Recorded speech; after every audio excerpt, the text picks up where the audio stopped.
Cholesterol কমানোর সহজ উপায়, ওষুধ ছাড়াও কিভাবে কোলেস্টেরল নিয়ন্ত্রণে রাখবেন।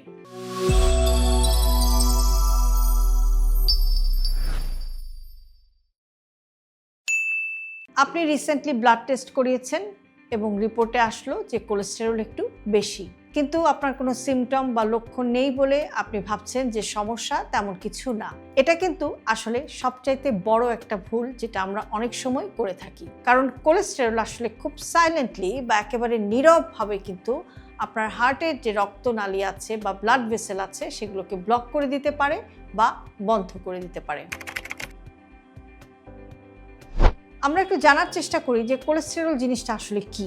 কোলেস্টেরল হচ্ছে এক ধরনের ফ্যাট, যেটা কিন্তু আপনার শরীরের জন্য কিন্তু এর প্রয়োজন আছে, কিন্তু সমস্যাটা হয় তখনই যখন এই কোলেস্টেরলের মাত্রাটা বেড়ে যায় বা বেশি হয়ে যায়। মূলত দুই ধরনের কোলেস্টেরল আছে, একটা হচ্ছে যে এলডিএল বা যেটাকে আমরা ব্যাড কোলেস্টেরল বা খারাপ কোলেস্টেরল বলে থাকি। এটা সাধারণত হার্টের যে আর্টারি বা ব্লাড ভেসেল যেগুলো আছে সেগুলোকে কিন্তু এটা ব্লক করে দিতে পারে। আরেকটা হচ্ছে যে এইচডিএল বা গুড কোলেস্টেরল, যেটা ভালো কোলেস্টেরল, যেটা খারাপ কোলেস্টেরলকে কমাতে সাহায্য করে। এখন প্রশ্ন আসছে যে কেন কোলেস্টেরল আসলে বাড়ে। আপনার যে খাবারের হ্যাবিট সেটা কিন্তু কোলেস্টেরল বাড়ানোর জন্য একটা ইম্পর্টেন্ট বা বড় ভূমিকা রাখতে পারে। যেমন আপনার যদি খুব বেশি ভাজা পোড়া খাবার খাওয়ার অভ্যাস থাকে, ফাস্ট ফুড খাওয়ার অভ্যাস থাকে, আপনার ফিজিক্যাল অ্যাক্টিভিটি বা শারীরিক পরিশ্রম কম হয় এবং আপনার ওজন আস্তে আস্তে বাড়তে থাকে, ওজন বেশি, সাথে আপনার যদি ডায়াবেটিসের সমস্যা থাকে, এ সমস্ত ক্ষেত্রে কিন্তু আপনার কোলেস্টেরল বেড়ে যেতে পারে। অনেক সময় কিন্তু জেনেটিক কারণেও কিন্তু আপনার কোলেস্টেরল বেশি হতে পারে। এখন আসছি যে কোলেস্টেরল কমানোর খুব সহজ কিছু উপায় কি কি হতে পারে। প্রথম কথা হচ্ছে যে আপনাকে কিন্তু তেলের পরিমাণটা কমাতে হবে। খাবারে আপনি যদি অতিরিক্ত তেল ব্যবহার করতে অভ্যস্ত থাকেন তাহলে সেটা আপনাকে কমাতে হবে, বাট তেল কিন্তু একেবারে আপনি বাদ দেবেন না, কেননা অতিরিক্ত তেল যেটা আপনার এলডিএল বা খারাপ কোলেস্টেরলের মাত্রাটা বাড়িয়ে দিতে পারে। কাজেই আপনাকে আপনার খাবারে যখন আপনি তেল ব্যবহার করবেন, খাবারের তেল কিন্তু একটু অল্প পরিমাণে বা নিয়ন্ত্রিতভাবেই আপনাকে ব্যবহার করতে হবে। ভাজা পোড়া খাবার আসলে আস্তে আস্তে যত কমিয়ে দেওয়া যায় সেটাই ভালো। আমাদের খুব একটা ক্রেভিংস থাকে, বিশেষ করে আমরা যারা অফিস আদালতে কাজ করি, সিঙ্গারা, পুরি, ফ্রাইড চিকেন এই জাতীয় খাবার খাওয়ার একটা টেন্ডেন্সি থাকে। এগুলো কিন্তু অতিরিক্ত তেলে ভাজা থাকে এবং এগুলো আসলে ট্রান্স ফ্যাটে ভরা। কাজেই এই ধরনের ভাজা খাবারগুলোকে আপনাকে আস্তে আস্তে কমিয়ে আনতে হবে বা এড়িয়ে যাওয়ার চেষ্টা করতে হবে।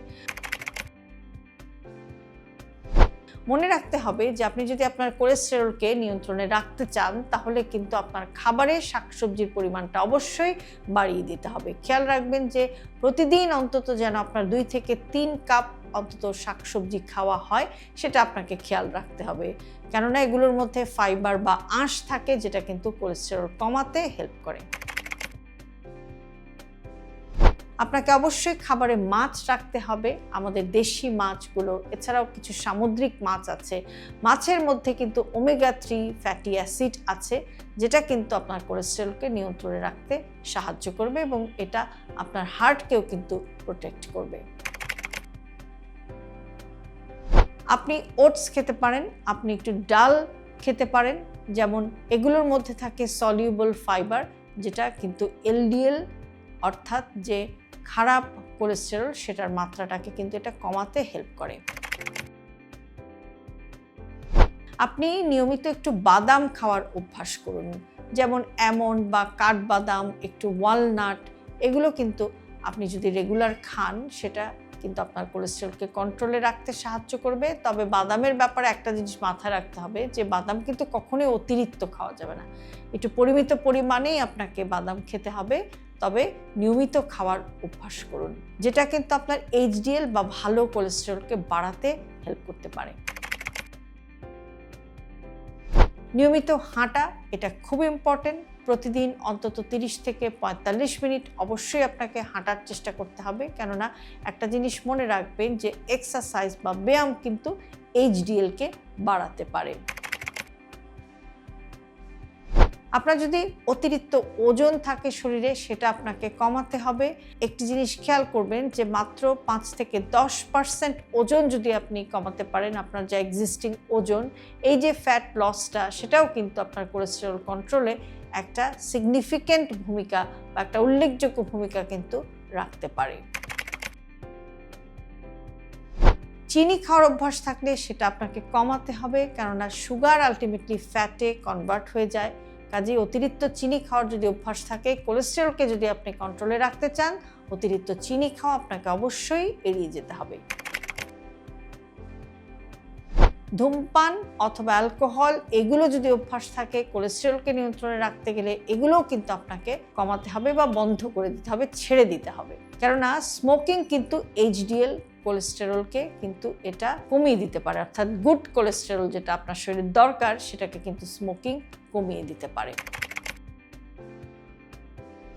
একটা সহজ প্লেট রুল, অর্থাৎ আপনি যে খাবার খান সেই খাবারের প্লেটের একটা রুল আপনি ফলো করতে পারেন। সেটা হচ্ছে যে আপনার প্লেটে কি কি থাকবে: 50% সবজি, 25% প্রোটিন এবং 25% কার্বোহাইড্রেট। এভাবে যদি আপনি আপনার ডায়েটটা সাজাতে পারেন বা আপনার প্লেটটাকে যদি আপনি সাজাতে পারেন, সেটাও কিন্তু আপনার খারাপ কোলেস্টেরলের মাত্রাটাকে কমিয়ে আনতে সাহায্য করতে পারে এবং আপনার ভালো কোলেস্টেরলের মাত্রা বাড়াতে হেল্প করতে পারে।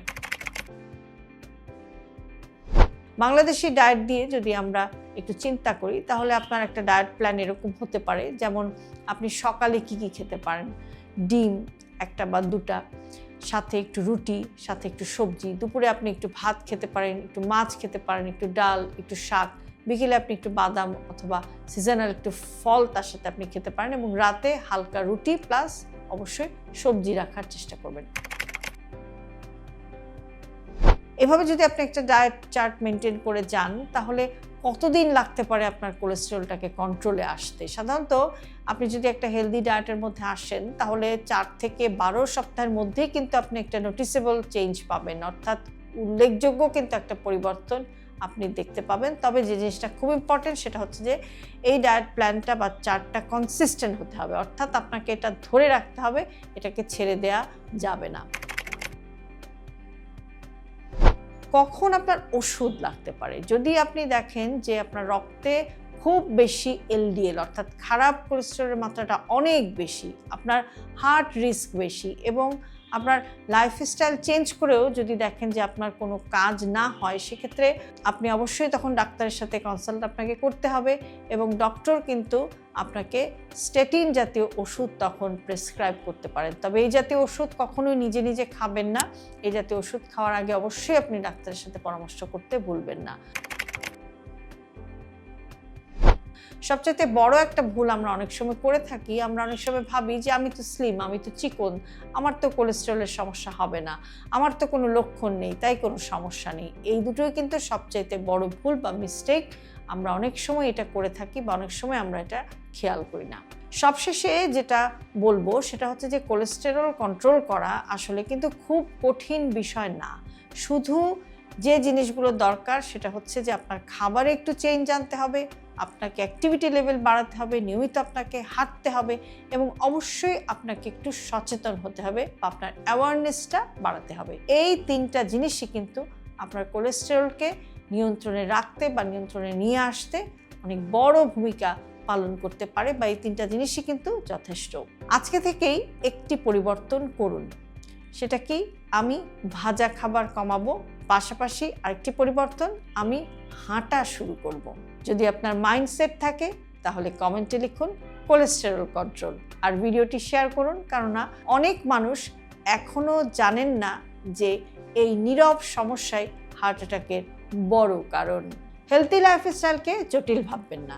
আপনার দৈনন্দিন জীবনের খুব ছোট ছোট অভ্যাসের পরিবর্তনই আপনাকে নিয়ে যেতে পারে একটি সুস্থ জীবনধারার দিকে। আর সে কারণে সব ভিডিওতে সব সময় আমরা বলে থাকি হেলথি লাইফস্টাইল সিম্পলিফাইড। আজকে ভিডিওটি যদি আপনাদের কাছে ইউজফুল মনে হয় তাহলে অবশ্যই প্রিয়জনকে পাঠাতে ভুলবেন না। আর এরকম আরও ভিডিও প্রতিদিন প্রতিনিয়ত পেতে সাবস্ক্রাইব করুন আমাদের ইউটিউব চ্যানেল এবং ফলো করুন আমাদের Facebook page with doctor Shahnaz Chowdhury.